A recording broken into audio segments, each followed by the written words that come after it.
a partir do versículo 12.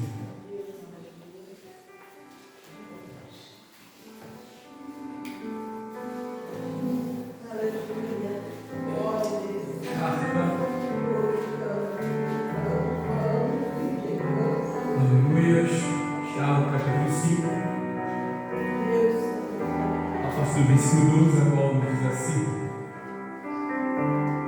mas sobretudo, irmãos, não jureis nem pelo céu, nem pela terra, nem façais qualquer outro juramento, mas que a vossa palavra seja sim, sim, não, não, para que não caiais em condenação. Está alguém doente?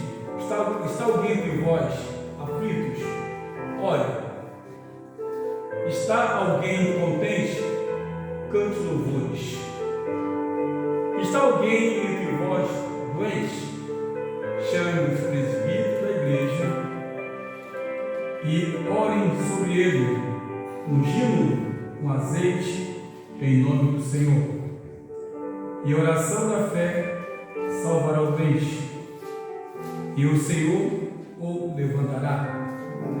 E se houver cometido pecados, serão perdoados.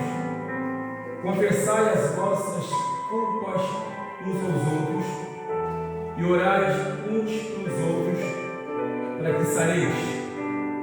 A oração do justo pode muito em seus efeitos. Querido Deus, eterno Pai, graças a Deus pelo teu amor, pela tua misericórdia. Que nessa noite, Senhor, essa palavra se cumpra em nossas vidas. Em nome do Senhor Jesus Cristo. Amém. Por esse da igreja, meus queridos, uma pessoa, nesse caso aqui, com larga experiência do Evangelho, ele toma a decisão de escrever para os seus ouvintes algumas exortações.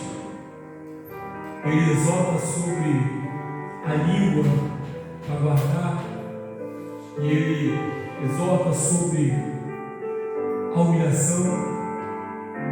Também devemos, nesse sentido, ele chama a atenção dos ricos, ele chama a atenção, várias coisas ele fala, para ele, qual é o objetivo de, aqui na palavra de Deus, ele falar sobre a fé sem obra, sobre a língua, sobre a sabedoria que vem do alto, sobre resistir às paixões.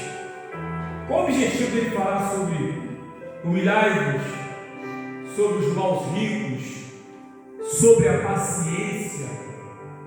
Então ele traz aqui várias mensagens, um contexto muito forte, muito rico, para mostrar realmente o que é uma igreja, como deve se comportar os cristãos, como deve ser o comportamento daqueles que professam serem de Cristo. E finalmente aqui ele traz uma palavra, a qual palavra é essa que nós às vezes nós vemos apenas algumas coisas aqui se cumprindo, mas no seu contexto geral, quando ele começa a falar, a escrever, quando ele fala sobre a questão do juramento, que às vezes tem pessoas que vai falar as coisas e não tem muita firmeza do que fala, não, por Jesus Cristo, por Deus, ele não tem firmeza no que fala. Então, se porventura a pessoa fala, um cristão fala, olha, eu fiz isso, a pessoa, cristã ou não, acabou. Eu fui em tal lugar, a pessoa cristã ou não, acabou. Não tem que ficar preocupado. Pergunta a fulano, pergunta a Beltrano. Não, eu juro por Deus. Não, eu juro, não. Deus sabe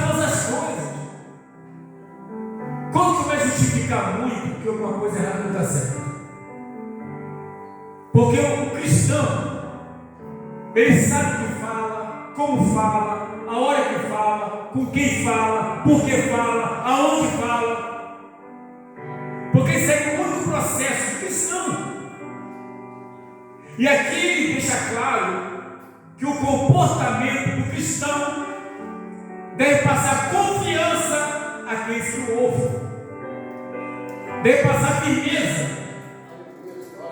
O cristão ele só tem um critério, que é o de Cristo, o qual precisa estar nele. E olhando aqui, quando ele chama a atenção, ele fala, ele começa a entrar no contexto, inclusive no meio dos cristãos, ultimamente, devido a alguns acontecimentos, devido a algumas coisas que têm acontecido, algumas pessoas têm estado nessas situações aqui, as quais foram citadas por ele. E a primeira coisa que ele fala também é: está alguém entre vós aflito? O que é uma aflição? Uma aflição é quando você tem uma esperança de receber uma coisa, ou ouvir algo de bom a seu favor. Aquilo não acontece a todo tempo, ou demora a acontecer. É como alguém, na verdade, por isso é perigoso hoje, quando alguém, é perigoso quando a pessoa não entende. Quando alguém, Deus levanta alguém para profetizar algo na vida de uma pessoa, e aquela profecia acaba não se cumprindo no tempo de que a pessoa está querendo ou precisando. Ela precisa, quando ouve aquela profecia, ela fica feliz. De alguma forma, ela queria ouvir, confia, e aí, tranquilo. Mas só tem um detalhe: passa um dia, 2 dias, passa uma semana, 2 semanas, passa um mês, 2 meses, passa um ano, 2 anos, e aquela profecia não se cumpre. E a pessoa começa a ficar o quê? Ficar aflita, desesperada, até desanimada. Já começa, não crê mais as coisas de Deus, não crê mais que Deus pode fazer tal obra, porque ela fica naquela situação, e mesmo tempo que está na esperança, está também aflita, devido à sua necessidade, devido à sua condição, ela se vê aflita. Lógico que nós poderíamos aqui falar sobre a aflição o tempo todo, a noite toda, que há várias razões para que as pessoas fiquem aflitas. Eu estou citando apenas um ponto, mas existe aquele momento da família em que a mãe tem aquele filho que ele não é evangélico ainda, ele anda com pessoas das quais não deveria andar aos olhos dela. E quando ele sai à noite, ela fica preocupada, vem aquela aflição: onde será que ele está indo hoje?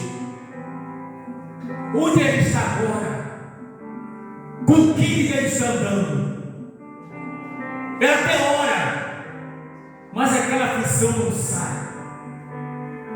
E o pior, quando ele sai, a rua onde ele está tão investido, que ele esquece de voltar, não volta, e ele não dá nem um telefonema, nem avisa. Aí a mãe e o pai ficam naquela situação quase que incontrolável: cadê o meu filho? Cadê minha filha? Onde está nessa hora? O que está andando? O que está acontecendo? Isso é um momento que é de muita aflição. aflição.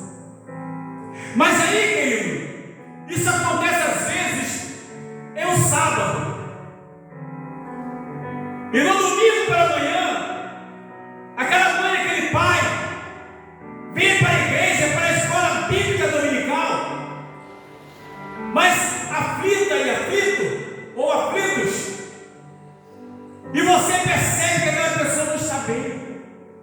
Ela vai procurar a pessoa da sua confiança e começa a relatar: o meu filho, ou a minha filha, saiu ontem e até agora não voltou. Estou muito aflito, estou muito aflita. Aí que entra o detalhe: não adianta você chegar e falar, crê em Deus, Deus vai dar vitória. Não, a Bíblia diz: olha. Olha.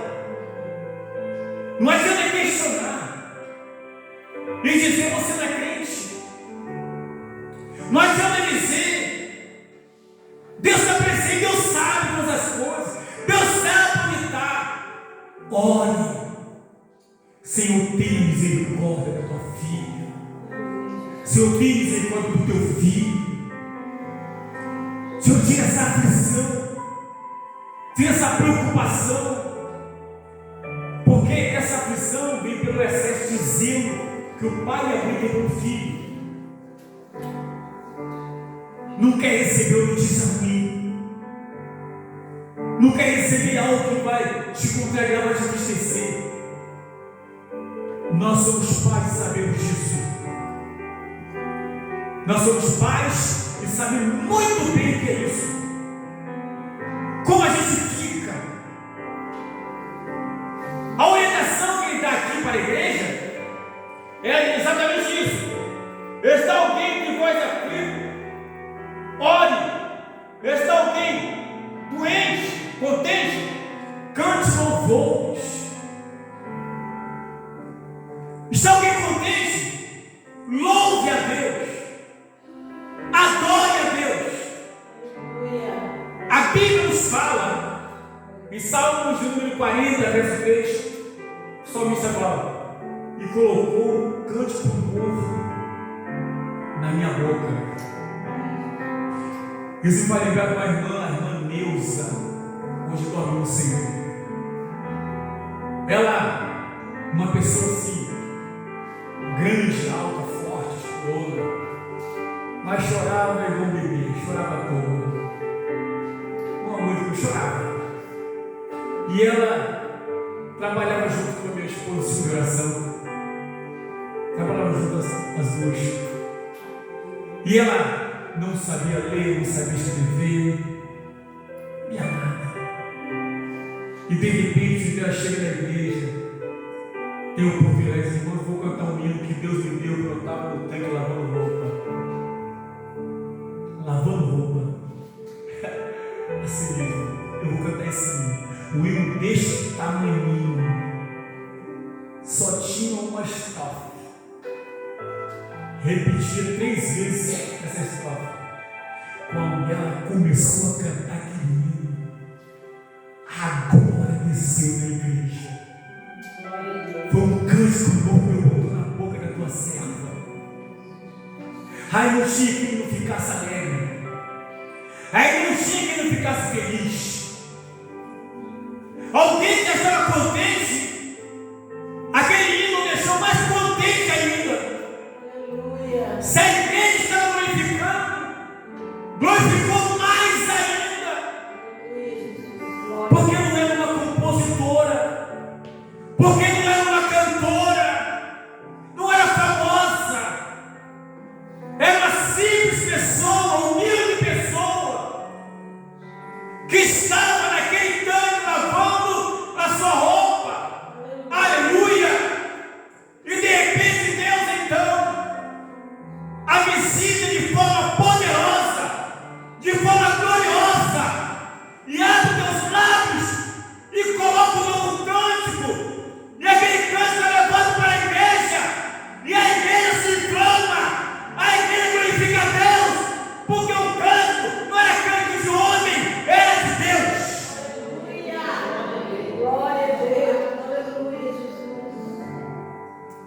contente.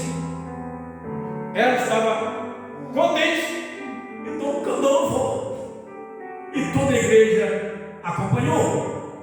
Isso significa ser igreja. Isso chama-se igreja. Está alguém de vós doente?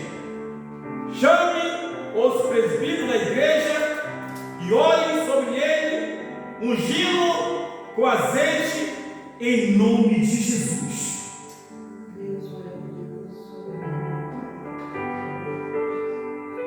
Alguém já disse, até fala até hoje, e eu não sou contra, nem a favor, mas não vou tecer opinião sobre isso, mas alguém já disse, eu acho interessante, dizendo que a igreja é um hospital. É um hospital espiritual, mas que também cura da parte física. Cura da parte física.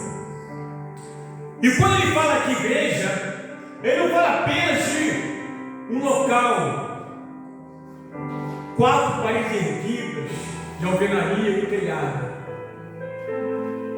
Quando ele fala entre vós, ele fala entre o povo, entre alguém que se intitula cristão, de fato. E é impressionante que quando ele fala essa palavra, aconteceu algo comigo. Eu estava no culto uma vez, numa comunidade chamada Comunidade da Linha, lá em Macaé. E aquele local havia um culto familiar, culto família. Era um culto de comunhão. Aí vamos lá fazer o culto. E tinha uma irmã que, depois da pregação, alguém falou para mim assim, eu estava meio na porta, eu vou pedir a irmã fulana de tal para poder fazer uma oração para as pessoas que estão enfermas. E eu quero chamar as pessoas enfermas aqui para nós orarmos por essa pessoa, por essas pessoas. E algumas pessoas foram à frente, mas eu não fui à frente. Eu estava na porta. Eu não fui à frente, fiquei na porta, em pé, não fui. Mas a minha cabeça estava explodindo de dor, muita dor. Mas eu não fui. E aquela irmã começou a orar por todos ali. E eu fui agraciado. Eu fui visitado pelas mãos poderosas de Deus. Naquele momento. E aquela dor que estava em mim, me incomodando, saiu em nome de Jesus. Por que saiu? Porque havia uma reunião de crentes. Havia uma reunião de pessoas voltadas a adorarem a Deus. Pessoas simples, pessoas humildes, de uma boa comunidade, mas estavam todos ligados com o mesmo propósito de adoração. Aleluia. E no momento de adoração, todos ficaram ligados, concordando. Oh, queridos, não tem jeito. Acontece. Porque a adoração move as mãos de Deus. Mateus capítulo 8, versículo 1. A Bíblia nos fala que Jesus, ao descer do monte, e com ele, estava ali, desceu, vai caminhando, a multidão encontrou com ele, e de repente estava no meio daquela multidão um leproso. E o leproso então se aproximou do Senhor Jesus, adorando. Preste atenção, está escrito, Mateus capítulo 8, a partir do versículo 1. Ele se aproximou adorando. E não chegou pedindo, chegou dizendo assim: Senhor, se quiseres, pode tornar-me limpo. E Jesus disse: quero ser limpo. Ele se aproximou o quê? Adorando. Não foi pedindo, mas se apresentou como alguém de necessidade naquele momento e disse: se quiseres, pode tornar-me limpo. E Jesus quer ser limpo. Agora, imediatamente, ele foi curado. Às vezes, pessoas da igreja não são curadas, muitas porque não creem, outras porque, nós vamos chegar lá, não olha a sua própria vida, o seu próprio comportamento. E aí aquela enfermidade, aquela doença, ela vai tomando raiz, até o ponto que aquela pessoa, aleluia, começa a usar essa situação já costumeiramente. Tem uns até que dizem assim: eu tenho isso, eu tenho aquilo. Eu digo o seguinte: eu não tenho nada, está em mim, não é meu. Então tem que sair em nome de Jesus. Eu não tenho, está em mim, mas não pertenço, não nasci com isso. Eu não nasci com esse mal, então tem que sair em nome de Jesus. E às vezes as pessoas, elas lutam, e toda em oração, e todo no santuário, em nome de Jesus, e ela não consegue ser curada. Muitos dizem: aquela oração não foi boa. Queridos, na oração de alguém que vai te curar, é a sua fé. A tua fé salvou. É a tua fé que vai fazer com que você seja visto, contemplado e curado. E a igreja, ele mostra como a igreja deve ter esse sentimento de não aceitar com facilidade a questão da enfermidade como se fosse uma coisa normal. É verdade que todo mundo fica doente, que a questão não é ficar enfermo, é permanecer enfermo o tempo todo, é permanecer doente o tempo todo. E aqui a Bíblia nos fala sobre isso. Ore por ele, ungido com azeite, em nome do Senhor. João 15, verso 7 diz o seguinte: se vós estiveres em mim, se a minha palavra estiver em vós, pedirei tudo que quiseres que será feito. Foi assim que Jesus falou para os seus discípulos. E é assim que Jesus fala para nós, que nós somos discípulos dele, aprendemos com ele. Ele é o nosso pai, ele é o nosso professor, ele é o nosso discipulador, ele é o nosso orientador, é aquele que cuida. Glória a Deus. E quando falamos no nome dele, as coisas acontecem. Aleluia. Para a glória do nome de Jesus. Ele mostra, na verdade, que uma igreja, ela precisa ter firmeza naquilo que é que faz, ter firmeza naquilo que pede. Aleluia. E diz: é a oração da fé. Oração não é oração de fulano que é meu cano, não. É oração da fé, ou oração com fé. Salvará o doente, e o Senhor o levantará. Está na Bíblia, é a palavra de Deus. São pessoas que tiveram experiência. E Dorca morreu. Ó, Pedro está pela região, vai lá buscar ele. Vai lá chamar Pedro. Dorca morreu. Não podemos perder Dorca. Vai buscar ele. Ele está para a redondeza. E foram buscar Pedro, quando Pedro chega, contra toda aquela história, era só os vestidos bonitos que ela fazia. Era uma pessoa, não, tá bom então, sendo assim, pronto, ressuscitou Dorcas. Porque o povo confiou, o povo acreditou, o povo simplesmente disse: Pedro está pela redondeza, vai buscá-lo rápido. É a certeza de que através da oração Dorcas voltaria à vida, porque era uma pessoa amada, era uma irmã amada, era uma pessoa que tinha bom testemunho, e aí pensa no homem de Deus. Então havia duas coisas em conjunto: um homem de Deus e alguém que dava bom testemunho, e aí manifesta a cura.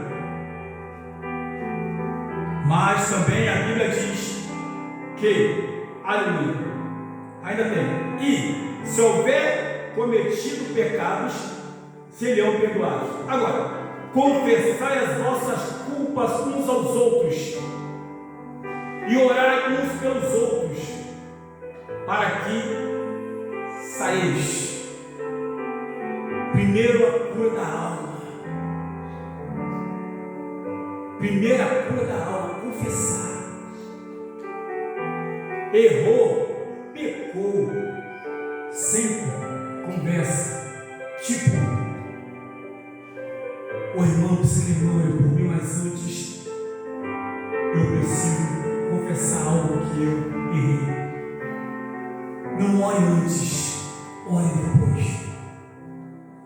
Aconteceu comigo de uma forma até inadvertida, que eu cometi algo que eu sei que desagradou a Deus. Eu já pedi perdão a Deus. Não foi contra ninguém, não ataquei ninguém, não bati ninguém, mas algo que eu sei que entristeceu o Espírito Santo. E eu quero aqui nesse momento passar a mão, passar por mão. Quando dizer isso, estou super arrependido, super arrependido. E aí essa pessoa que ouviu não vai julgar. Não vai chegar e dizer, mas também, tá bom, meu irmão, minha irmã. Vamos orar. Se já falou com Deus, já falou comigo. Então só quem sabe é eu, você e Deus. Mas alguém sabe não. Então, você falou para mim, está aqui. Como disse uma pessoa, eu sou a pessoa mais fácil para contar segredo, que eu nunca lembro nada. Eu esqueço tudo. Pode ser entendeu? Então, às vezes, nós precisamos de uma cura. Nós precisamos de uma vitória. Mas às vezes cometemos algumas atrocidades. Quem entristece o Espírito Santo. Entristece mesmo, sabe por quê? Porque a Bíblia nos fala em João 14:26, mais o Espírito Santo, que o Pai, o Consolador, que o Pai enviará em meu nome, este vos ensinará todas as coisas. Eu vos para lembrar o que vos tenho ensinado. Então o Espírito Santo que habita em mim, ele se entristece com alguma coisa que eu cometo que desagrada. Ele não vai ficar sorrindo para mim. Deus não vai bater palma para o meu erro. Jesus não vai me aplaudir para o meu erro. Não vai. Quando Ananias e Safira erraram, Pedro disse, olha, falou para Ananias, você pegou fogo do Espírito Santo. Foi para ele que você me juntou para nós, não. Por quê? Porque o Espírito Santo havia revelado para ele. O Espírito Santo revelou para Pedro que Ananias tinha errado. Então não foi para mim, mas foi para o Espírito Santo que habita em mim. Não foi eu que vi, foi ele que viu que você errou. Então, por isso que acontece. Às Às vezes, como igreja, nós precisamos ser mais coesos, mais unidos, mais compreensíveis. Como igreja, precisamos ser mais presentes com os outros, nas orações, na dificuldade, na alegria. Se está alegre, cante louvores. Se está aflito, ore.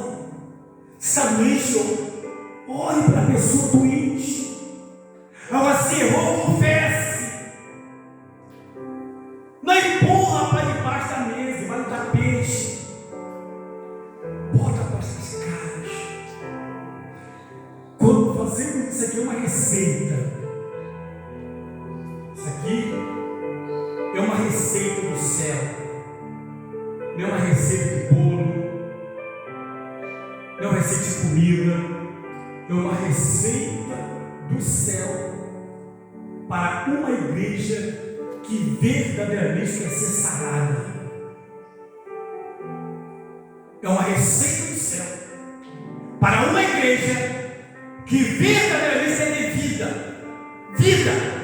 vida em Cristo.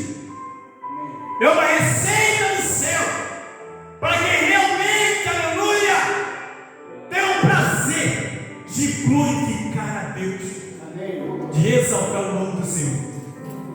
Por isso é que devemos estar sempre pensando nisso. Por que eu não sou sarado, não sou curado?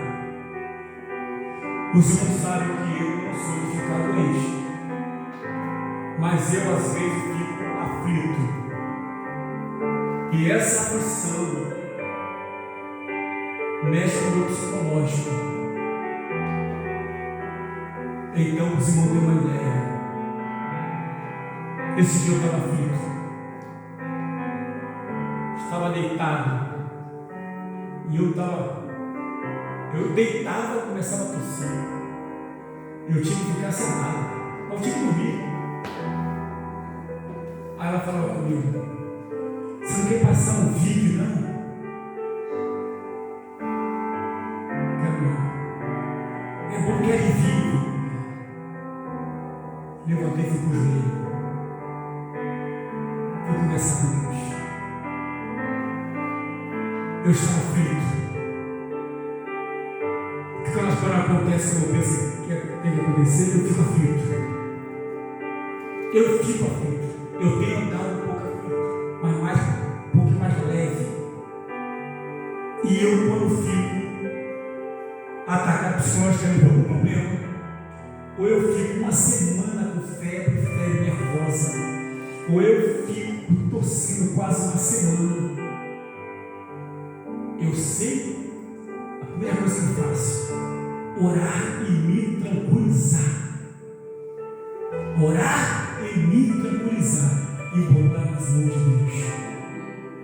Eu não posso resolver isso, mas tu pode. Eu não posso fazer, mas tu pode fazer. Fiquemos de pé em nome de Jesus Cristo. Vamos cantar no 510. Se você quer ser curado, Cristo cura sim.